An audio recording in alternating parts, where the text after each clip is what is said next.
Hey guys, welcome to another video from quarantine. You got both the Cowsers here. The boys are asleep downstairs and we are here in our kitchen making a video for you guys because we love you guys, and it was so amazing to connect with so many of you on our last video. We heard from a lot of you on Instagram. If you're not already connecting with us there, make sure that you do so down below. But it's been great to answer questions and kind of wrestle through this crazy time.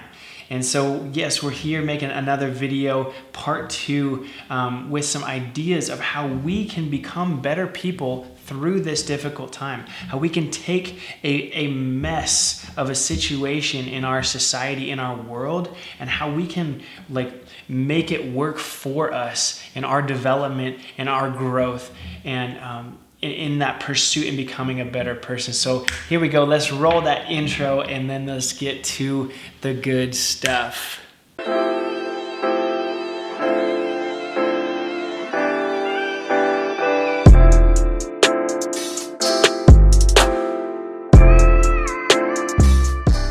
Now, I was rude to not introduce my guest before the intro. For those of you who are new, this is my beautiful wife, Megan. She is smarter. She is more mature than myself. She is better in almost every way. And so she's here to help shine some light. Megan, thanks for being here. No problem. Thanks for the intro. So we're just here to share a little bit of encouragement with you in this season that none of us have really ever experienced before. And so our first little piece of advice is to not take this season for granted. How many of us, this was totally unexpected, who would have ever predicted, but how many of us prior to this were taking things for granted that now we're like, oh my gosh, if I could just see my teachers, if I could just hug a friend. Hug anyone, just hug somebody, right? If I could just go and get a coffee, if I could see my grandparents, if I could see, family members that I'm missing right now. If I could travel anywhere. Yes, travel. If I could have spent less time on Instagram, things like that, things that now we look back and we're like, what was I wasting my life on? Like, why wasn't I cherishing those moments? And so I would just really encourage you guys to take this time to think about those things. Think about the things that you're really missing right now and start to make a plan of how you are going to cherish those things better, to experience those things better in the future when we're able to do that again. Sure. And I've heard it said that, you never know what you have until it's gone. And in talking with so many of my students, we're doing distance learning through the end of the school year, likely. And so, I won't even see them. And, just talking with them and be like, oh, I wish we could do gym class together like we used to, or I wish we could just have lunch in the cafeteria. And it's like, yeah, me too. But think of how many days that you wrote school off. Mm-hmm. Think of how many days that you drug your feet to school and you were like, oh, I hate these teachers. Or like, oh, this is terrible. We had such a bad attitude about it, myself included. And I don't want us to go back to normal. Mm-hmm. If tomorrow we had a vaccine, if tomorrow we had a cure and the entire world went back to normal, I don't want us to go back to business as usual. I want this to mess us up in the best way possible so that when we go back to normal life, when we go back to normal school, we do it with a different attitude. We do it with a different perspective. We do it knowing what it's like to not have that. Mm-hmm. And so the biggest mistake that you and I could make during this time is to not carry these lessons with us when things go back to normal. The second thing that we want to talk to you about is that times like these and difficult times and struggles in your life reveal character gaps. They reveal gaps of character in our life. If you have noticed over the past month or so that you have been ridiculously lazy, that you have just slept a lot and watched a lot of television, or that you're lacking discipline, or maybe that you have gained the COVID-19 because you've been hitting the pantry or the fridge every 17 minutes because you're just bored eating, or maybe you're just wasting time on Netflix or on video games or being impatient with your family. Yeah, I don't know real. who would ever do that. especially parents of young children, right? It like holds up a magnifying glass. Do you guys know like those freaky mirrors that like when you look at them, it shows like every little detail of your face and it's like horrifying? Like that is what these times are like. It's like looking in one of those mirrors on your character. And it shows you all of the things that are awesome. Some of you've realized like, man, you have just dove into this time and you've written songs and you've written letters and you've connected with people and you've poured out your hearts to people who are struggling.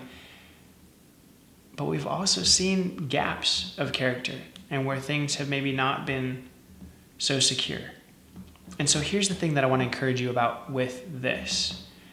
When we see gaps in character, when we see areas of our life where we're not perfect. Hello, my name's Noah. I'm far from perfect. Just ask her. She could tell you lots of examples, right? When I see in myself areas that aren't as sharp or aren't as awesome as I want them to be, that's when character needs to come into play. Now let me demonstrate, because I've been playing a lot of Legos lately with my son Caleb. Hang on. See, here's the thing about Legos, is that most of them are ridiculously tiny. I know, because like I've been building stuff with my son and it's painstaking. But here's my demonstration. When we are trying to develop ourselves, it happens one decision at a time, one choice at a time, one habit at a time, one day at a time, 1 hour at a time, 1 minute at a time.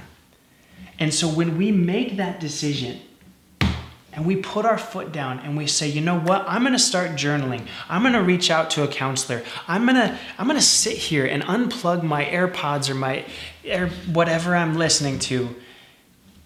And I'm going to think about, where do I want to be in my life? What goals do I have? And I'm going to sit and really focus on myself. Or I'm going to have a conversation in a relationship with this person that I love. And I'm going to really dive in and try to better my communication method. Whatever that is, when we make that decision, it's kind of insignificant. You're kind of like, well, you know, I listened to that guy on YouTube and he said I should probably journal or, you know, spend some time thinking about myself. And I did, but I still feel anxious. I still feel uncertain. I still feel nervous a lot. Okay, and that's a great step and we should applaud that step. And this is better than that. But it takes coming back and it takes making another decision and it takes, you know, getting around these people, and it takes, you know, having these podcasts to pick you up and doing the hard things and taking care of your body and making sure that you're fed and you're well rested and you're hydrated and pretty soon all of these little decisions, they start to add up and they start to build boundaries, they start to build defenses, they start to create something. What you and I want, we want the castle. We just want, like, you know, like the Lego boxes where it's just like this huge stinking castle. We just want it to come like that. We want our lives, we want our relationships, we want our marriages, we want our mental health to just be poof, amazing, picture perfect, Instagram, no filter, right? But it doesn't work like that. And the biggest mistake I see with teenagers is that they think that you can just flip on a switch and become a man of character or become a woman of character to become an awesome husband or an awesome future wife or son or daughter or friend. But it doesn't work like that. It's one decision at a time. So take this time that you have and get to work. Start building. Start working on that. And I think too, like, don't let the media, like whether it's a TV show or social media or whatever, trick you into thinking that it is instantaneous, because that stuff is so polished. It doesn't have the daily arguments and messy houses and things like that. It's not reality. All you ever see is the product. You never see the process, right? And you can't get to the product without the process. Embrace the process, enjoy the process, stop distracting yourself so much. I had a conversation with somebody just yesterday And they're like, oh, it's just so much easier to not have these difficult conversations. Because I called him out on a couple of things, and he was like, man, why do we always have to talk about this? It's so much easier just not to have these difficult conversations. Yeah, it is. It's easy to distract your life and just watch your life away and just swipe your life away and never have the real messy conversations that suck for the time being. But they are part of this building process to build this life that we want to live. Which brings us to our third point. All right, third point, unpack the closet.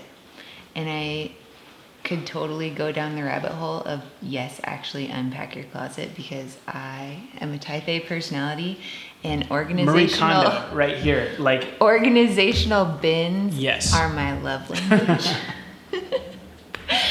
But unpack the closet, that could be your actual closet, or it could be emotional closet, things that you're dealing with, dreams that you have, conversations that you need to have. Just like Noah was saying, what is easy is not always what's good in your life. Yeah. And so thinking about those things in your life that need some refining, need some work, need some time, need some process, and take this time to do that.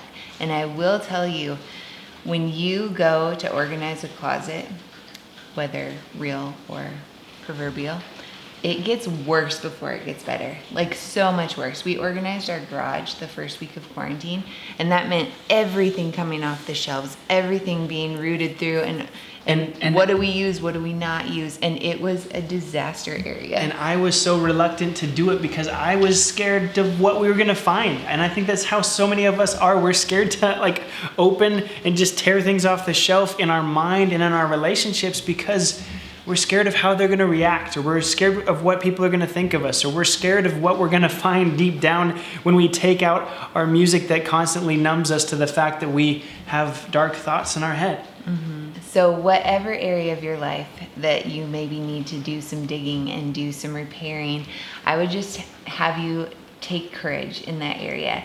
Have a high courage conversation with, a parent or a friend, one that requires you to be vulnerable. And when you go in to do that, also be sure that you're being gentle with them and gentle with yourself. Absolutely. I think we can go in and just kind of like smash and grab and be like, wow, I'm a mess. And wow, this is ugly. And wow, this, be so hard on ourselves. When we actually peel back some of the layers and realize that there is deep trauma or there is deep issues, we all have it. We're all in process. And so be gentle with yourself, be easy on yourself, find resources, reach out for resources. We love that this channel exists to help plug people into resources. We love talking with people and helping them out, but there's resources in your area.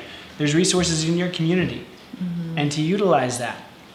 And I think to have courage, but also to persevere, because it will get messier. Like we said, even a conversation will likely, if you're dealing with something hard, it will likely escalate before you can resolve anything. But persevere, and that doesn't necessarily mean bulldoze someone down until they submit to your will. I do that sometimes.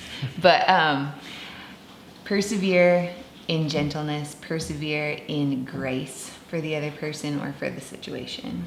Absolutely. See, life will return to normal, but you and I don't have to. Let us embrace the time that we have left and to squeeze as much out of it as we possibly can and leave different, leave changed. Let us see this time as an opportunity rather than an obligation. I heard somebody say one time that the opportunity of a lifetime only lasts for the lifetime of the opportunity.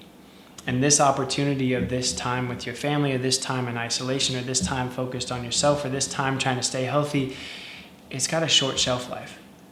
And so I hope that you take every second that you possibly can and utilize it. May we never go back to school the same again. May we never go back into our communities the same again. I hope that we leave changed. I hope that we have a different perspective. Thanks so much for watching. We love hearing from you guys down in the comments. Thanks so much for those of you who engage in that way. We try to respond to every single one. If you reach out to us on Instagram, that's probably the best way to get a hold of us. And we love talking to you guys there as well. Plus, we have a brand new Instagram account. It's our family Instagram account, and I might just say it's adorable. I know that I'm biased, but check it out. Information is down below. feel free, send this to somebody. Take a minute right now. I wish I could show you all the messages I get from people who are like, hey, I just had a friend post this in their story, or hey, a friend just texted this to me and it totally changed my perspective. Thank you so much. That could be you. Send it to one person. We love you guys, and we're here for you. Hang in there. Keep your chin up. Adios. Bye.